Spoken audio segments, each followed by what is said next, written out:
The detention cell aboard the Zephyrian flagship Dominance hummed with the low vibration of massive engines pushing through hyperspace.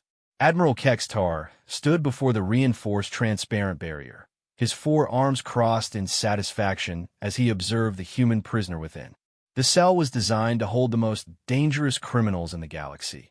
Yet this elderly human sat calmly on the metal bench, his weathered hands folded in his lap. "So, this is the famous Admiral Marcus Chun." Kextar spoke into the translation device, his mandibles clicking with amusement. "The terror of the Outer Rim, the ghost of Proxima 7, the human who supposedly made entire fleets disappear." His voice carried the mocking tone of someone who had heard impossible stories and found them lacking when faced with reality. The human looked up slowly, revealing eyes that seemed older than his 73 standard years would suggest. Gray hair crowned his head in a neat military style, though it had been weeks since his capture. His uniform, once pristine navy blue, now bore the stains and tears of imprisonment. Yet somehow, he maintained an air of dignity that irritated the Zephyrian admiral. "Admiral Chun," Kextar continued, pacing before the cell with the predatory grace of his species. "Do you know why you're here?"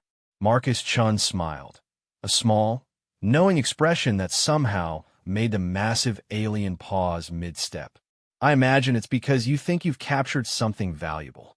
The translation carried the human's calm tone perfectly, but something in the original words made Kextar's secondary arms twitch. There was no fear in this human's voice, no desperation of a captured enemy. If anything, he sounded almost pleased. "Valuable." Kextar's laugh was a harsh chittering sound. "You're valuable as a symbol, human. The great Admiral Chun, brought low by the might of the Zephyrian Empire. When we broadcast your execution across human space, it will break their spirit. Show them that their greatest hero is just another inferior being, like all your pathetic species." Marcus nodded thoughtfully, as if considering the alien's words carefully. The Zephyrians have always been methodical in their approach to warfare. "I respect that about your people."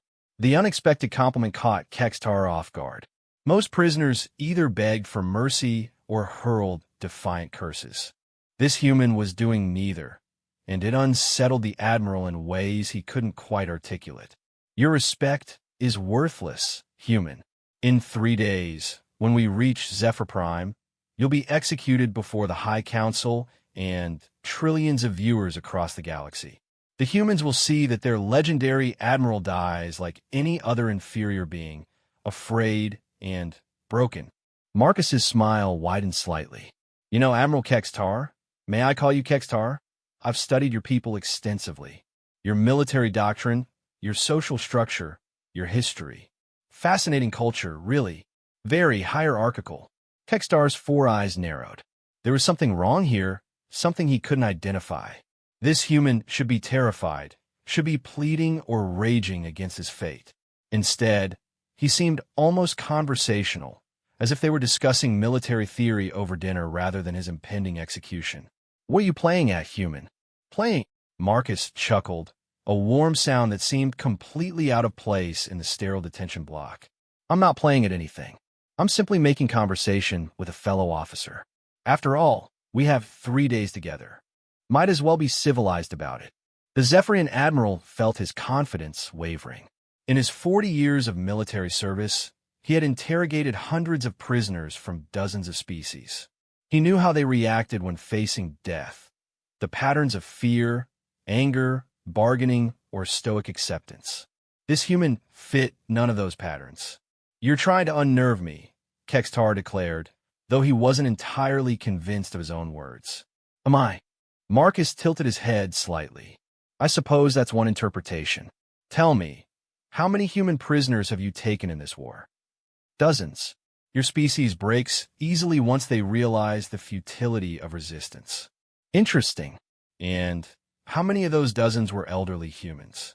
Retired officers called back to service?" Kextar posts. The truth was, this was his first elderly human prisoner. Most humans captured in battle were young soldiers, and They had indeed broken relatively quickly under interrogation.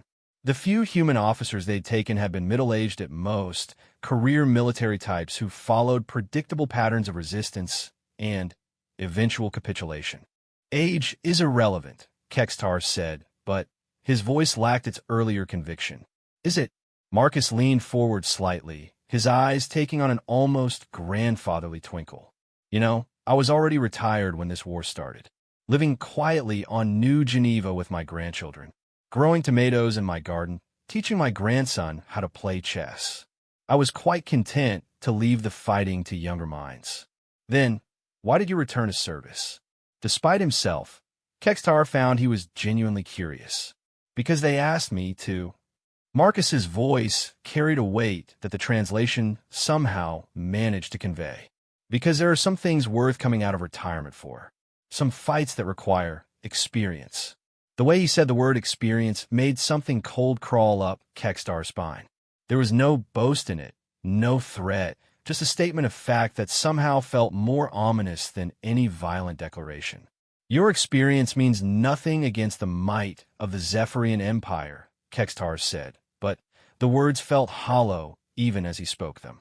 Marcus was quiet for a long moment, studying the alien admiral with those ancient eyes.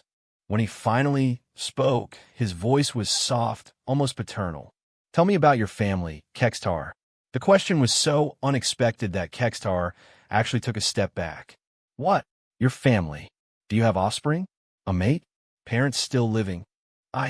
That's not your concern, human. Of course not. I'm just curious. You see, I've been thinking about my own family quite a bit lately. My daughter, Sarah, she's a doctor now, works with refugees from the border conflicts. My son, Michael, follows in my footsteps, commands a destroyer in the 7th Fleet. And my grandchildren. Marcus's expression softened with genuine affection. 8-year-old Tommy just started playing violin. Emma's 12 and absolutely brilliant at mathematics. She wants to be an engineer. Kextar found himself listening despite his better judgment. There was something mesmerizing about the way this human spoke of his family, a depth of emotion that the Admiral hadn't expected. Why are you telling me this? Kextar asked. Because I want you to understand something important, Marcus said, his smile never wavering. I want you to understand exactly what you've captured. I've captured a human admiral, an aging soldier whose time has passed. Marcus shook his head slowly. No, Admiral Kextar. You've captured a grandfather. The words hung in the air between them, and, for reasons Kextar couldn't fathom, they felt significant in a way that made his exoskeleton crawl. There was something in the way Marcus said grandfather, not just as a family relationship, but as something else entirely. Grandfathers, you see, Marcus continued conversationally, were different from regular soldiers. Young warriors fight for glory, for duty, for their careers. Middle-aged officers fight for strategy, for politics, for advancement. But grandfathers? His eyes grew distant, almost dreamy. Grandfathers fight to make sure their grandchildren have a universe to grow up in. Kextar felt his mandibles click involuntarily. You speak as if you're still fighting. You're captured, human. The fight is over. Is it? Marcus's smile broadened, and for the first time since the interrogation began, it didn't look entirely friendly. You know, in all my years studying Zephyrian culture, there's one thing I've always found curious about your species. What's that? Your absolute certainty in your own superiority. It's quite remarkable, really. You've conquered dozens of species, built an empire spanning half the galaxy, and you genuinely believe that nothing can challenge your dominance. Because nothing can, Kextar said automatically, though something in the human's tone made him uneasy. Marcus nodded as if considering this. Yes, I can see how you think that. After all, you've never really faced a desperate enemy, have you? Your conquests have always followed the same pattern. You arrive in overwhelming force. The enemy realizes resistance is futile, and they surrender. Very efficient. It's the rational response to superior force. Oh, absolutely. Very rational. And it's worked for you for, what, 6 centuries now? Since your first interstellar expansion. Kextar Frolvnid. How did this human know so much about Zephyrian history? 7 centuries, he corrected automatically. 7 centuries of rational enemies making rational decisions when faced with superior force. That must create a certain expectation, a certain way of thinking about how conflicts should proceed. Marcus stood up slowly, moving to the small window that looked out into space. The stars streaked past in the elongated lines of hyperspace travel, and he watched them with apparent interest. The thing about humans, Admiral, is that we're not always rational, especially when our families are threatened. He turned back to face Kextar, and something in his expression had changed. The grandfatherly warmth was still there, but underneath it was something else, something that made the Zephyrians' 4 eyes widen.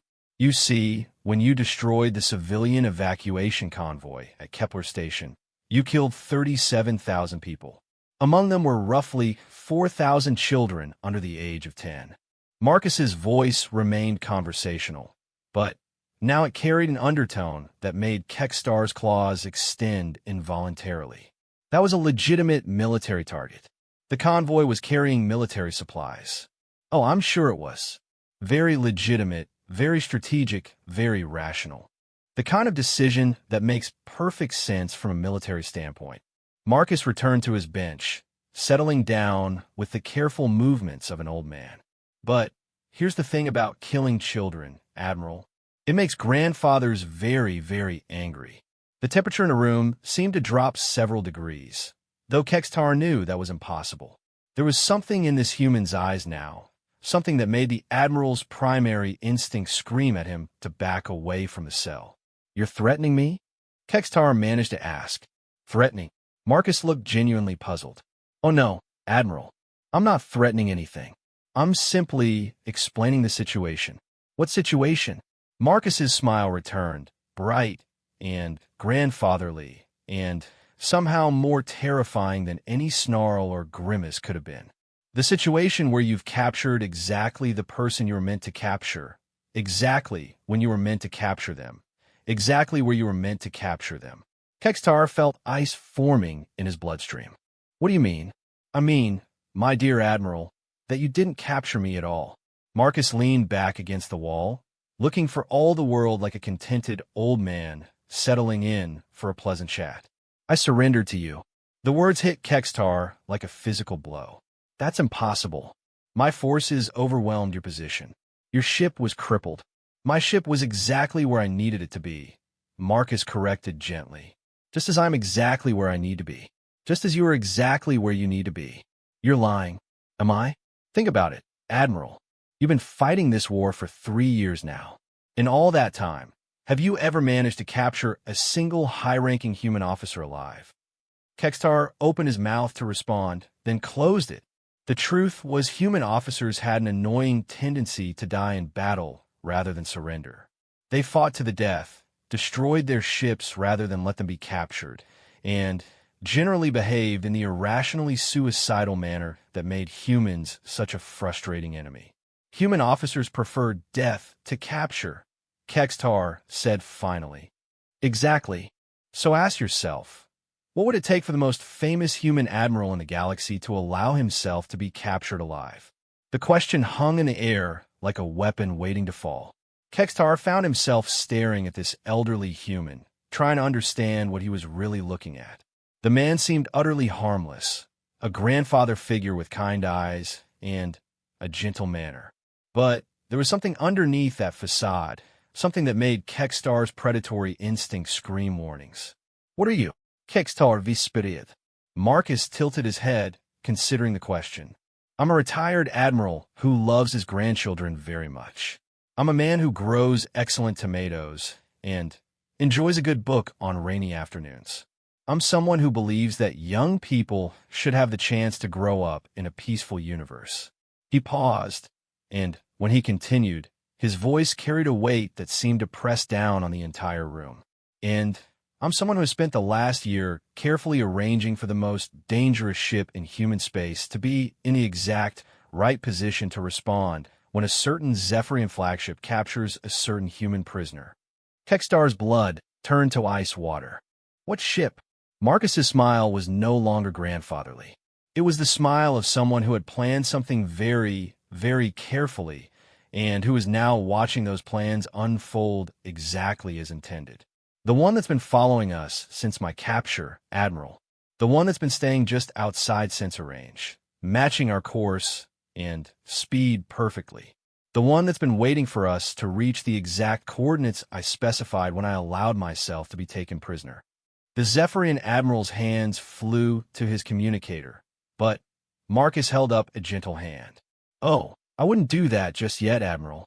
You see, my ship has some very specific instructions about what to do if they detect any change in course, any attempt to contact other vessels, or any sign that their admiral might be in immediate danger."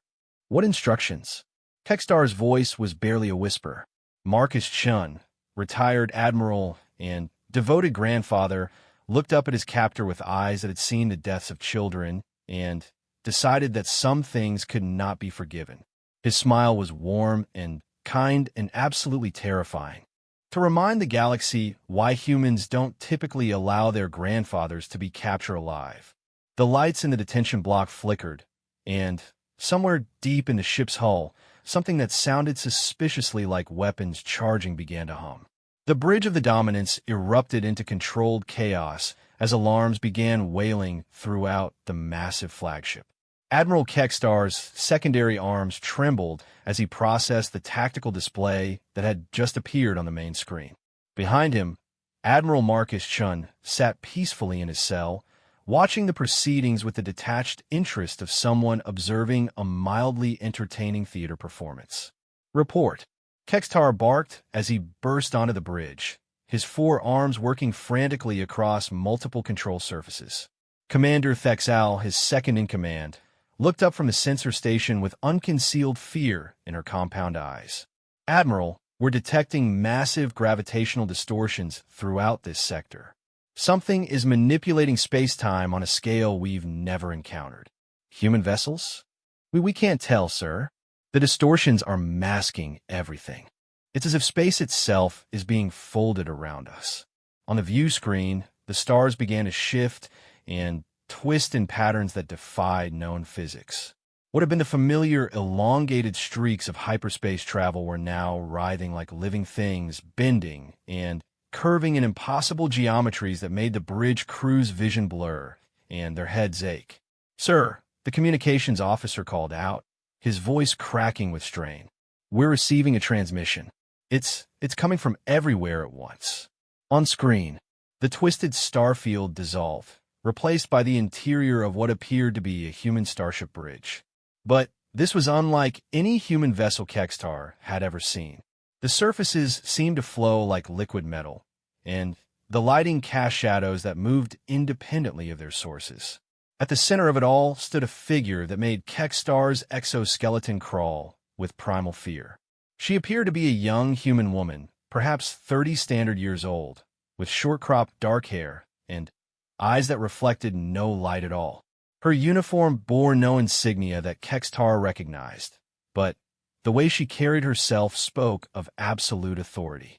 When she smiled, it was with the expression of someone who had just been given a wonderful gift. "Greetings, Admiral Kekstar," she said, her voice carrying an accent that seemed to shift and change with each word. "My name is Captain Sarah Chun, commanding officer of the HDSV Retribution. I believe you have something that belongs to me." Kekstar's mandibles clicked rapidly. "Chun, the same name as his prisoner. You're related to the human we captured?" "He's my father," Sarah replied, and now her smile was sharp enough to cut diamond. "And you've made a very serious mistake." "I have made no mistake, human. Your father is our prisoner, and he will be executed according to the laws of the Zephyrian Empire. If you attempt any rescue, we will kill him immediately." Sarah tilted her head, considering this threat with apparent amusement. "Kill him? Oh, Admiral, I don't think you understand the situation you're in. You see, my father isn't your prisoner at all. You're his." As if summoned by her words, Marcus Chen's voice filled the bridge, transmitted from his cell with perfect clarity. "Hello, sweetheart. Right on time, as always. Hi, Dad. How are they treating you?" Oh, quite well. Admiral Kextar has been most educational about Zephyrian military doctrine. Very hierarchical, as I suspected. Kextar felt reality shifting around him like quicksand. This is impossible. How are you communicating? The cell is shielded. Is it? Marcus sounded genuinely curious. Sarah, dear, would you mind explaining to the Admiral how our communication systems work? Of course, Dad. Sarah's attention turned back to Kextar, and her black eyes seemed to bore into his soul. You see, Admiral, human technology has advanced quite a bit since we first encountered your empire. We've learned some very interesting things about the nature of space-time, quantum mechanics, and the rather flexible relationship between cause and effect. On the tactical display, new contacts began appearing, not ships in any conventional sense. These were distortions in space itself, as if reality was developing holes through which something vast and incomprehensible was peering. What is that? Commander Thexal whispered. Those, Sarah said pleasantly, are what we call probability anchors. They lock space-time into specific configurations, ensuring that certain events unfold exactly as intended. My father has been placing them throughout this region for the past month. Marcus's voice carried a note of paternal pride. Sarah designed the system herself. Brilliant girl, always was good with mathematics. Do you remember when she built that quantum computer in the garage when she was 16? Dad, you're embarrassing me in front of the nice Admiral. Sorry, dear. Professional habit. Kextar's world was tilting on its axis. These humans were discussing impossible technology as casually as a family dinner conversation, while his flagship found itself trapped in the middle of what appeared to be a carefully constructed pocket of manipulated reality. This is impossible, he managed to say. No species has this kind of control over space-time. Most species don't, Sarah agreed. But then again, most species haven't had their children murdered by an empire that considers itself genetically superior to all other life in the galaxy. The temperature on the bridge dropped perceptibly. Several of the Zephyrian crew members began backing away from their stations, primitive instincts screaming at them to flee from the predator that had somehow materialized in their midst. When you destroyed that evacuation convoy, Marcus said from his cell, his voice now carrying an undertone that made the ship's hull vibrate, you created something that the galaxy has never seen before. What's that? Kextar asked, though he wasn't sure he wanted to know the answer. Angry human scientists with unlimited resources and no moral constraints. On the view screen, Sarah gestured, and the space around the dominance began to fold in ways that hurt to look at. The flagship, one of the most powerful vessels ever constructed, suddenly seemed as insignificant as a toy boat in a hurricane. You see, Admiral, Sarah continued, her voice taking on the patient tone of a teacher explaining a simple concept to a slow student. When you kill children, you make their parents very upset. And when those parents happen to include some of the most brilliant minds in human space, well, she shrugged eloquently. They tend to build things like the Retribution. For the first time, Kextar got a clear look at Sarah's ship through the reality distortions. What he saw made his four hearts stop beating simultaneously. It wasn't a ship in any conventional sense. It was a structure that seemed to exist in multiple dimensions at once, its surfaces shifting and flowing like living tissue. Weapons that defied classification pointed in directions that didn't exist, and the entire vessel pulsed with energies that registered on no known sensors. What is that thing? Commander Texal Guisperth. That, Marcus said proudly, is what happens when humans stop playing by the rules. Sarah smiled, and space around the dominance began to compress. For the past 3 years, while you've been conquering rational species who surrender when faced with superior force, we've been busy. Do you know what humans do when faced with an enemy that considers us genetically inferior? Surrender, Kextar said automatically, though his voice lacked any conviction. Wrong. We evolve. The tactical display lit up with new contacts, dozens, then hundreds, then thousands of them. But these weren't ships. They were tiers in reality itself. each one revealing glimpses of impossible vessels that seem to exist outside normal space-time. The human rebellion, Sarah continued conversationally, isn't really a military force in any traditional sense. We're more of an experiment, a test to see just how far our species can push the boundaries of possibility when properly motivated. The answer, Marcus added helpfully, is quite a bit further than anyone expected. Kextar tried to contact his fleet, but the communication channels were filled with nothing but static and screams. Through the static, he could hear fragments of battle reports that made no sense. Ships being attacked by their own shadows. Entire fleets vanishing into pocket dimensions. Zephyrian admirals receiving visits from deceased relatives who politely explained why the war needed to end. This is genocide, Kextar whispered. No, sarà correttamente. Genocide is what you did to those children at Kepler Station. This is something entirely different. What is it then? Marcus answered from his cell, his voice warm and grandfatherly once again. This is a grandfather making sure his grandchildren have a safe universe to grow up in. On the view screen, Sarah raised her hand, and reality around the dominance began to solidify into new configurations. The ship wasn't destroyed. It was simply relocated to a space that hadn't existed moments before, a pocket dimension where the laws of physics operated according to human preference rather than universal constants. Now then, Sarah said brightly, let's discuss terms. Terms. Kextar could barely speak. Oh yes. You see, while Dad was allowing himself to be captured, the rest of us have been very busy. Every Zephyrian military installation, every fleet, every command post, they're all currently experiencing what we like to call probability restructuring. The main display showed images from across Zephyrian space. Military bases phasing in and out of existence. Fleets discovering that their weapons had been replaced with harmless light shows. Command centers finding their computers infected with viruses that turned all their strategic plans into recipes for chocolate chip cookies. We could simply eliminate your empire, Marcus said thoughtfully. Sarah's team has developed some fascinating weapons that could unravel the quantum structure of your entire species. Very thorough, very permanent. But Dad doesn't like permanent solutions, Sarah added. He's got this annoying habit of believing in second chances. Kextar found his voice again. What do you want? It's very simple, Marcus said. Your empire will withdraw from all human space immediately. You will release all human prisoners and return all captured territory. You will pay reparations for the civilians you've murdered. And you will submit to monitoring by human observers to ensure compliance. And in return, Sarah's smile was radiant.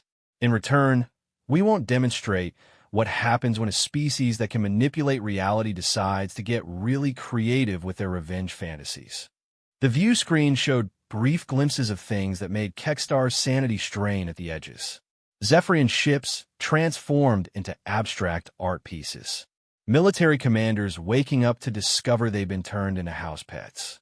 Entire star systems having their gravitational constants adjusted until everyone walked around in slow motion. These are just the mild demonstrations, Sarah explained helpfully. The truly creative stuff is still in development. My nephew Tommy, he's 8, came up with some delightfully twisted ideas involving pocket dimensions filled with singing vegetables. Children, Marcus added with paternal pride, have such wonderful imaginations.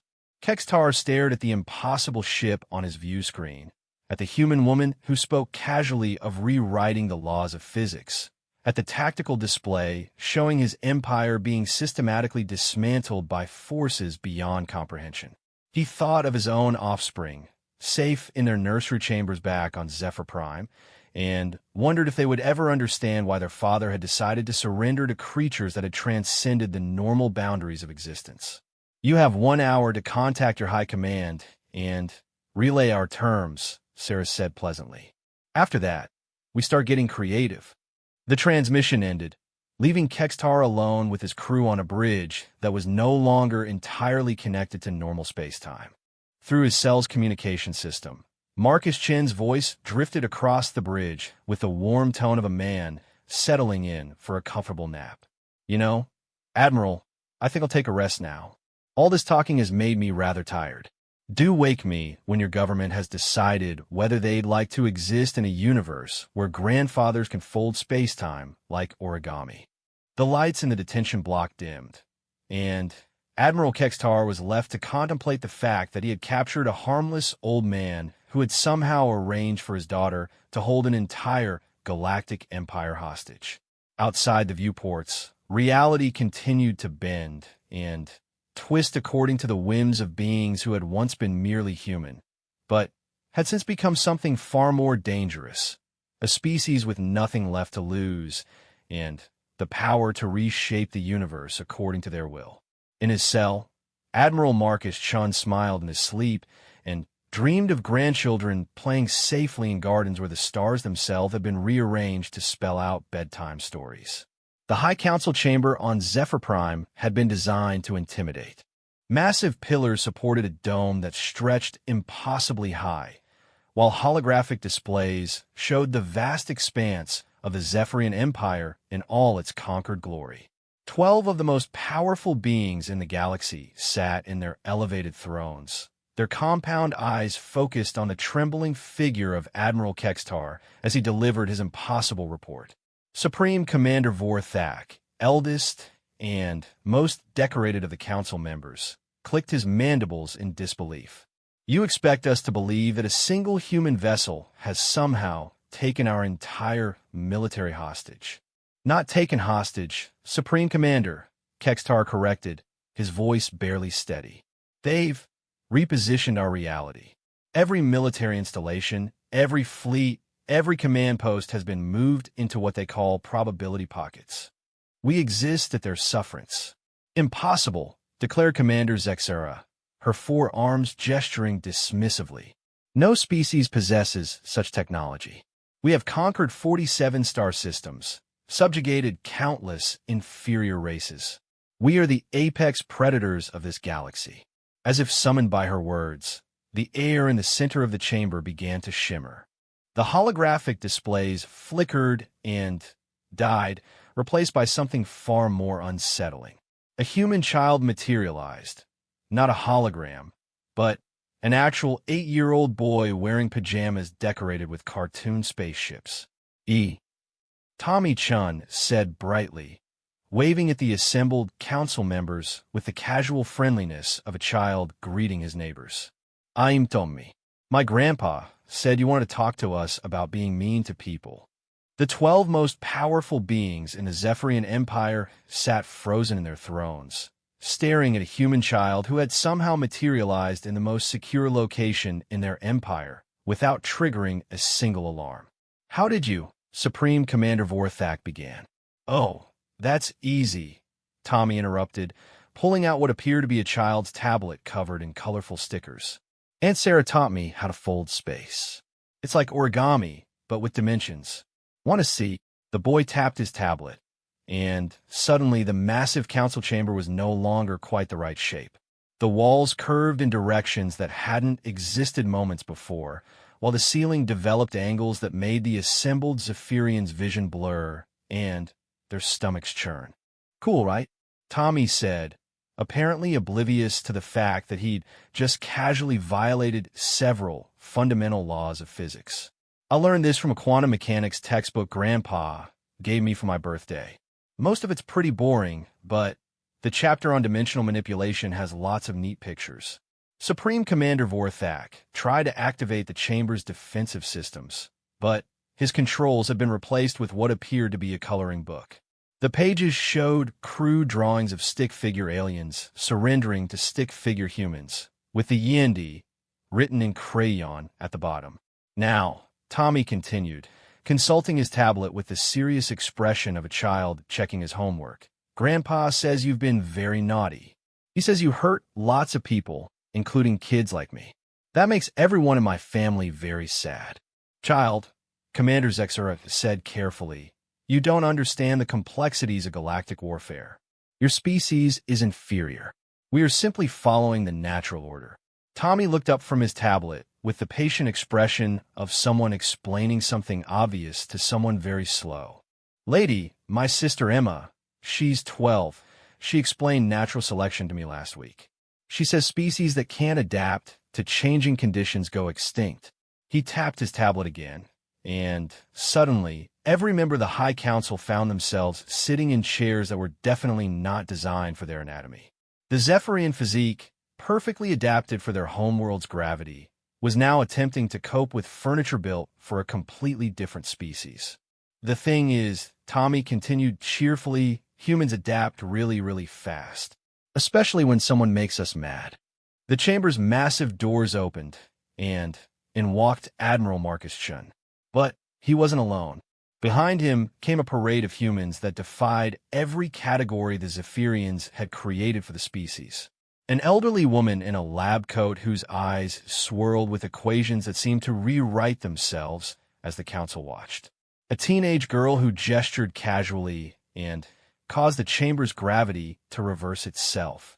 A middle-aged man whose shadow moved independently and appeared to be taking notes on reality itself. "Hello again, Supreme Commander," Marcus said pleasantly, settling into a chair that materialized from nowhere. "I hope you've had time to consider our offer." Supreme Commander Vorthak's voice was barely a whisper. "What have you become?" "We're still human," Marcus replied, accepting a cup of tea that his shadow handed him. "We've just expanded our definition of what human means. When you threaten our children, we become very creative about transcending our limitations."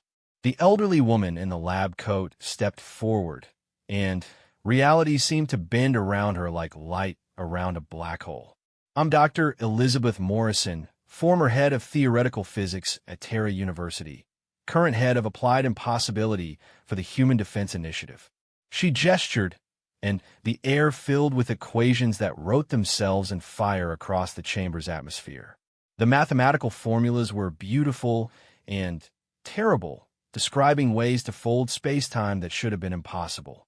When the Zephyrian Empire began targeting civilian populations, Dr. Morrison continued, the human scientific community received unlimited funding and complete freedom from ethical oversight. Do you know what happens when brilliant minds are given infinite resources and told that the normal rules no longer apply? "They create miracles," said the teenage girl, who had introduced herself by casually walking through a solid wall. "I'm Emma Chun, Tommy's sister. I specialize in quantum probability manipulation. Last week, I turned a Zephyrian dreadnought into a paradox. It now exists in a state where it both was and wasn't destroyed, and the crew spends their time arguing about whether they're alive or dead." The man with the independent shadow stepped forward, and his voice seemed to come from multiple directions at once.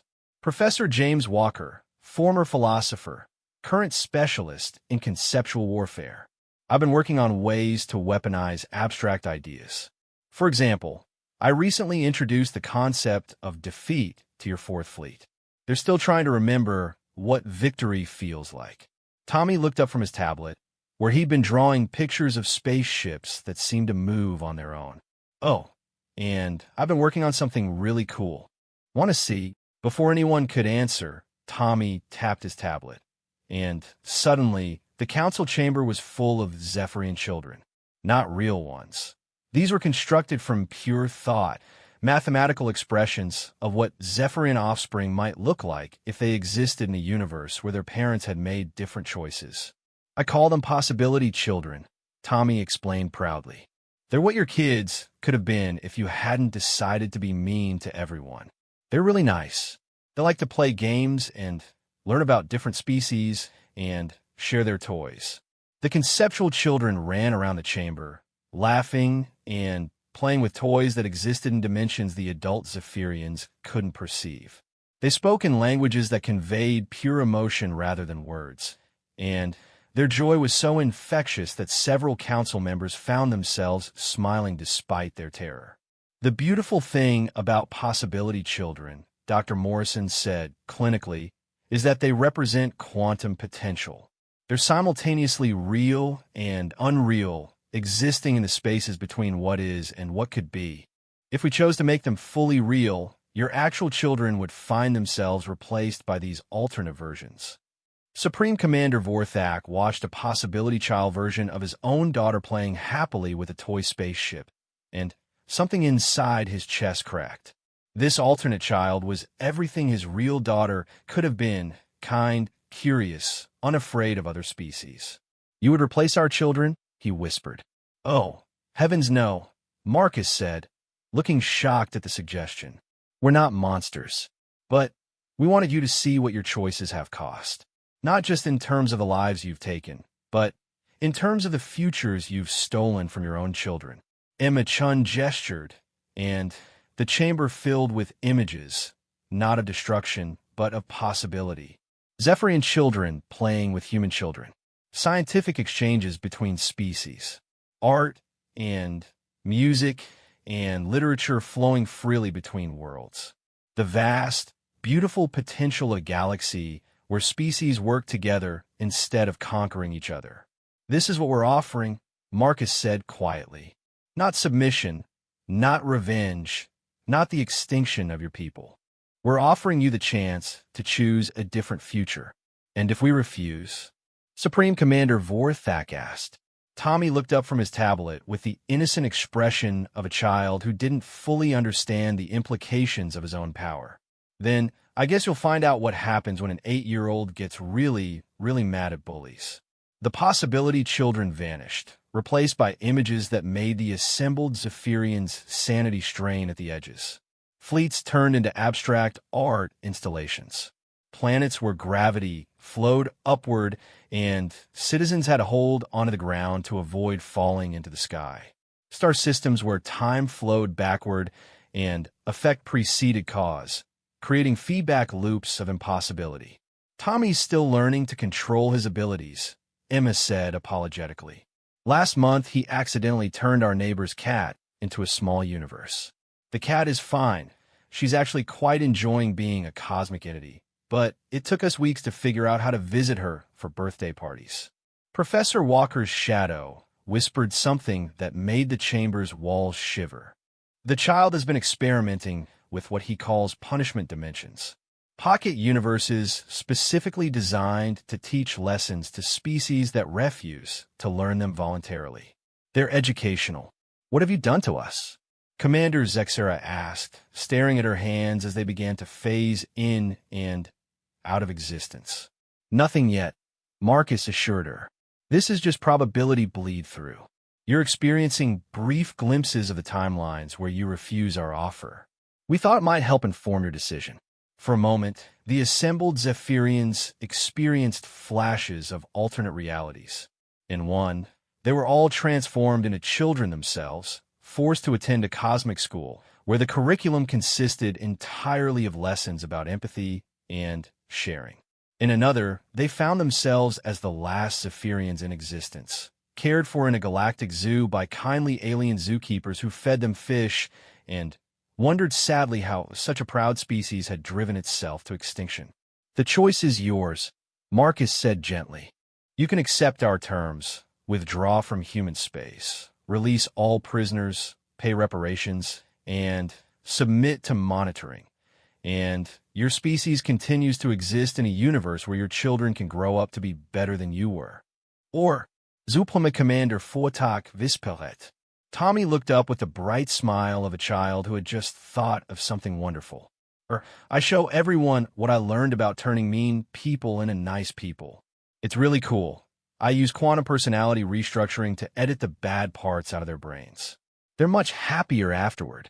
The possibility children reappeared briefly, but now they were accompanied by adult Zephyrians who radiated the same innocent joy.